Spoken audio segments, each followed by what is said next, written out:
Voici la photo du car scolaire accidenté. Hier matin à 7h30, une cinquantaine d'enfants étaient à bord. Après l'accident, les secours n'ont pas été prévenus, les enfants ont été transbordés dans un autre car et c'est tout à fait par hasard que le maire de la commune voisine a découvert cette histoire. Le car a ripé sur le côté et il s'est retrouvé couché sur le champ, là. Mais le problème, c'est que les gamins étaient bloqués à l'intérieur du car et en mauvaise posture. Et au dire des témoignages que j'ai eus après, moi, donc les gamins sont restés une vingtaine de minutes dans le bus et ont été sortis donc par la fenêtre du chauffeur.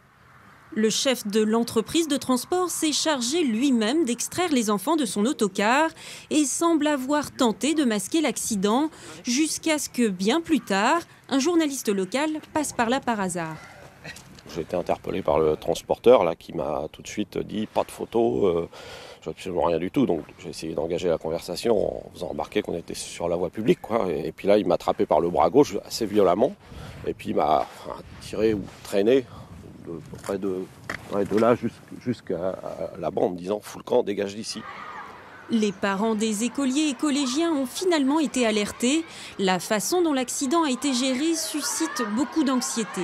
On aurait dû être prévenu quasiment instantanément, peut-être pas, mais bon, dans l'heure, quoi. Pas l'apprendre à midi et demi. S'il serait arrivé quelque chose aux enfants pendant ce laps de temps, je sais pas, une perte de conscience ou quelque chose, même les secours n'étaient pas au courant de ce qui s'était passé le matin. Contacté, l'autocariste n'a pas souhaité répondre à nos questions. Pourquoi ne pas avoir prévenu les secours comme la réglementation l'y oblige, même en cas d'accident sans gravité?